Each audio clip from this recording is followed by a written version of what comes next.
folks, the first public reading of the Transformers Star Wars mashup, Love Beyond the Circuits, Love Beyond Flesh. Written by Comics Nix. That is the actual name of the username that I found this fanfic on. So, here we are. Act 1. Enslavement. Optimus Prime is entering Megatron.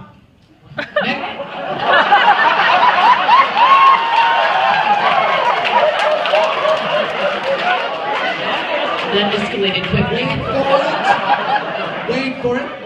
Optimus Prime is entering Megatron's secret base.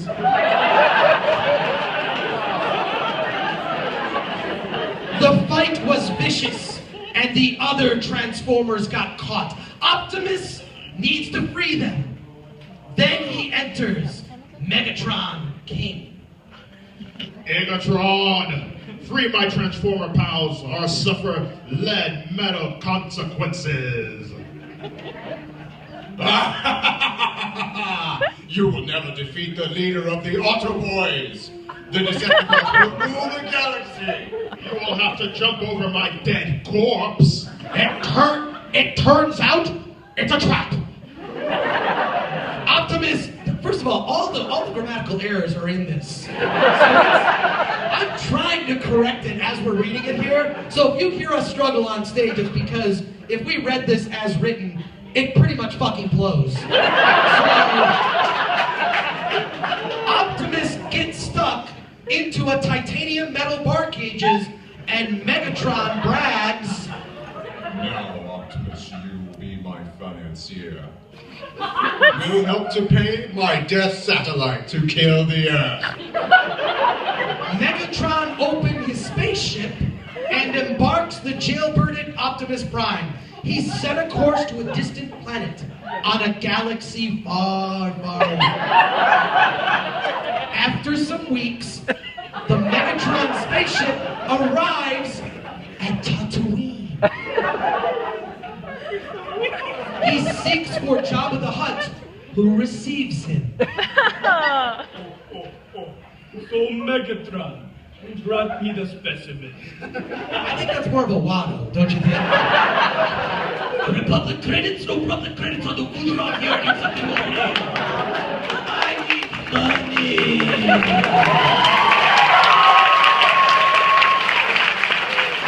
That's my Watto impression. I'm working on a Watto cosplay for Dragon Con 2016 when he comes back in the sequels. Anyways, sorry to interrupt.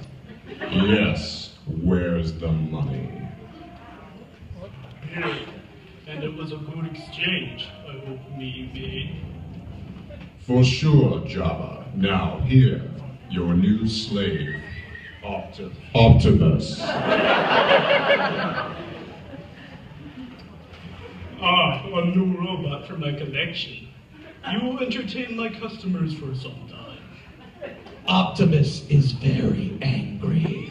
I will never be your slave. You cannot control me. Yes, I can.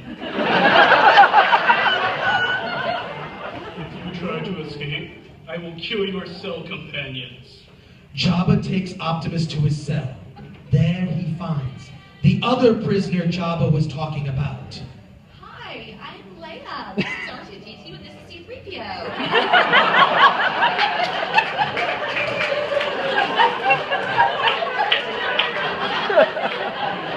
Hi, Leia. I'm Optimus Prime. You're the Autobots.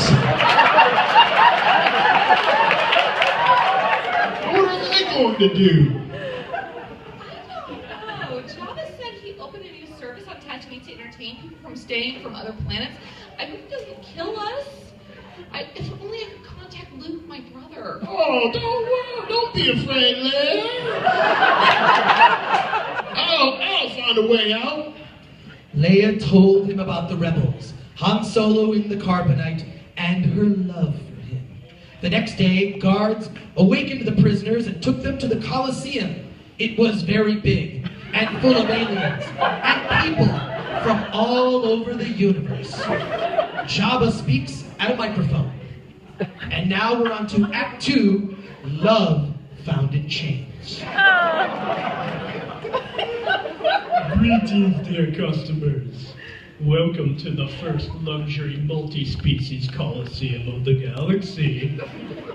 Here, our first slaves will have pleasures beyond imagination. And will please you too. Don't feel ashamed. Put your clothes off and jerk at will.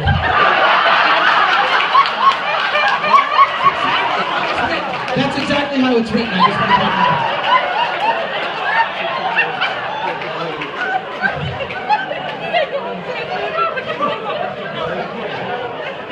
No extra expenses are charged by cleaning the place.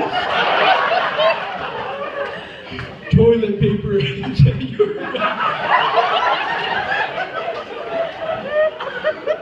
the right side of your chair. You gotta read it. You gotta read it. Condoms are charged separately. Have safe sex, ... and let the show begin. Optimists are there. That's what it says. That's what it says. Looking around, seeing that multitude of people, he can do nothing, even if he tries to fight. Jabba can kill Leia and the others. They are fragile, so he must let go his pride and please that hauntingly audience of pedos. You know what I'm talking about. Prime sits on the dirty ground and waits. Leia comes near him. Oh, Optimus, I'm sorry that we met this way. Don't be ashamed, Leia. It's not our free will that approves this horrifying spectacle of pure sacrificial sacrilege against flesh and circuits. It will be over in some hours. Leia jumped on Primus's legs and walked to his hips. I don't know manhood. Leia spoke with a moaning and whoring voice. And readily, Optimus engaged into the sex-serving mode.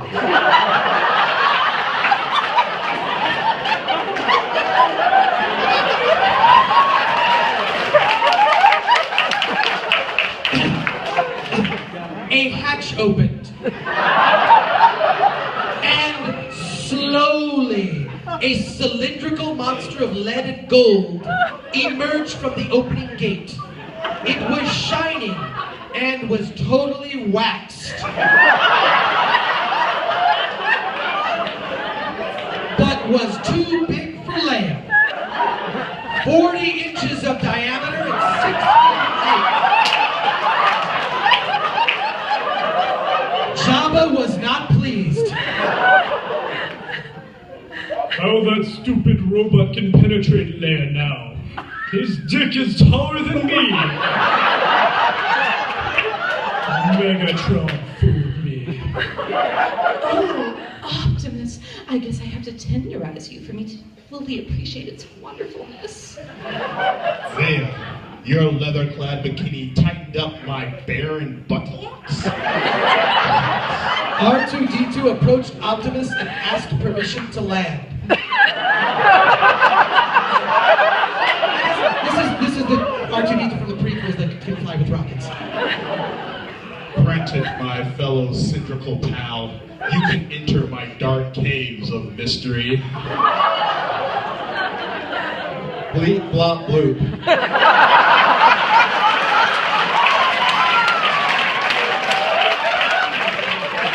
R2 was shaking and frightened. Optimus's cavity was dark and moist. Had some loose wires and was rusting from inside. He started to think robot sex was not made to coward robots like him. I don't know what that means. And now we're on to Act 3, the plight of Optimus. Optimus Prime, you are a very horny individual. Oh, Leia, don't say that. Actually, this is the first time someone's rubbed my metal manhood. Leia felt a bit sorry for that robot. Oh, Optimus, you don't use your metal ding-dong with much frequency, do you? Optimus lowered his head and sighed. I just want to point out we have our first walkouts.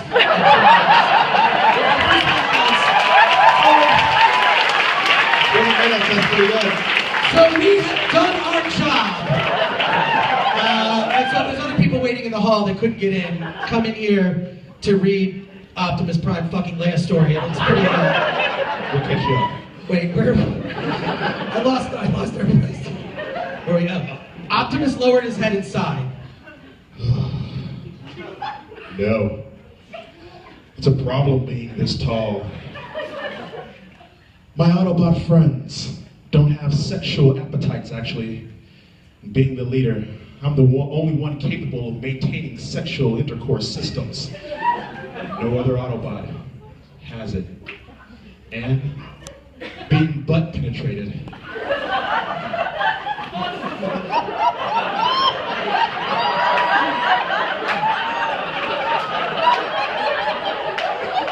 It didn't really give me the chills. Leia got tears in her eyes.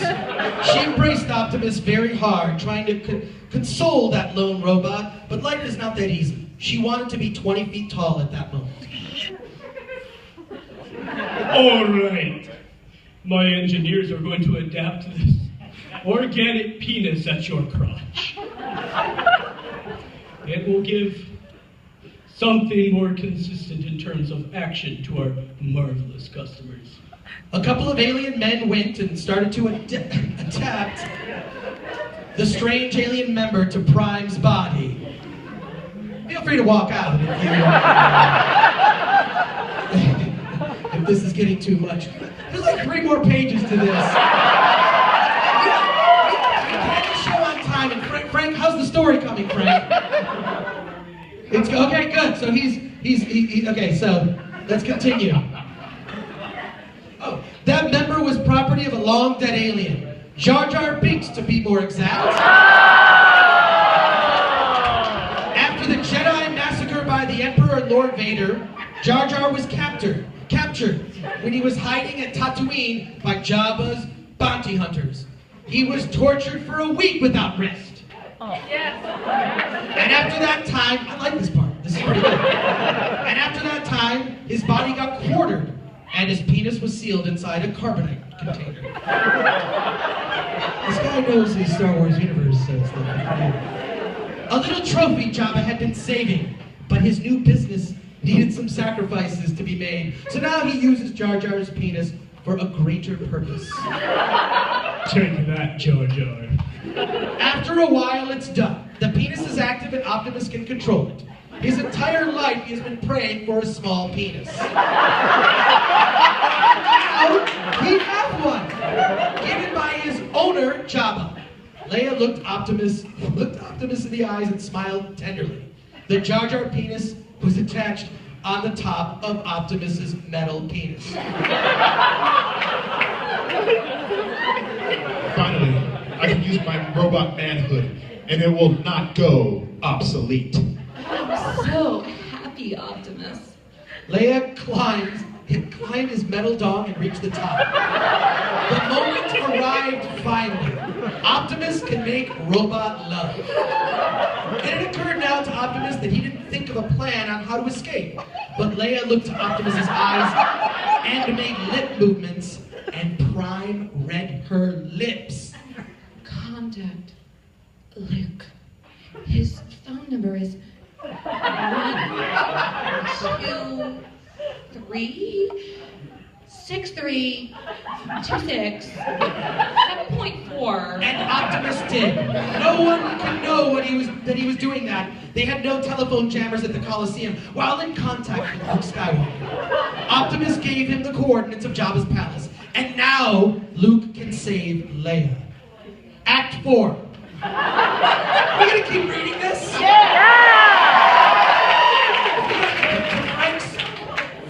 Frank's fanfic before the end, but Act 4, Jar Jar's postmortem shame. This is the moment Optimus and Leia Leia have been waiting for. The consummation of their love for one another. The most pleasurable experience a robot can achieve in his fight-directed existence. Wait, something is wrong.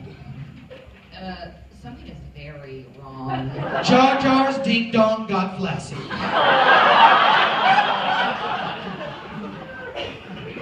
Ripped it off again? Damn it!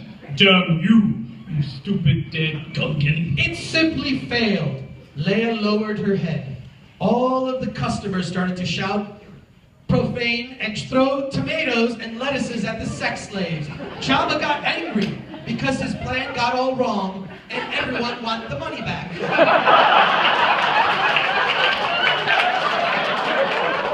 But the slaves will pay. Now I'm gonna kill you all, starting by...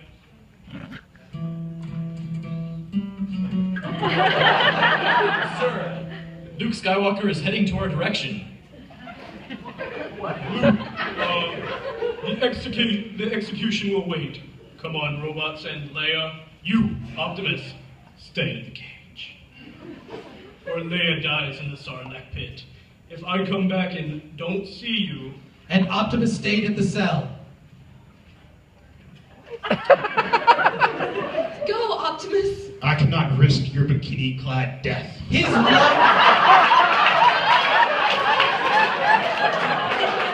love for her created a strong bond between them. But no, the Auto Boys are priority. It does say Auto Boys. He must go back and save them. Optimus sneaked out of the palace and stole a ship, headed to Earth. Okay, I guess that makes sense. While in the ship heading back, he felt something inside his pocket. It was a letter from Leia. It reads, Optimus, we are in the middle of a war, and you and your companions too. But after all this ends, please come back. Now I know who the men of my life is. It's not Solo, it's you. I must stay with him after you depart. But if you come back, my arms will be open for you. Love you so much, Leia. and the letter ends. Optimus knew he had a long battle against the Decepticons, but one day he will make his woman happy. One day. The end.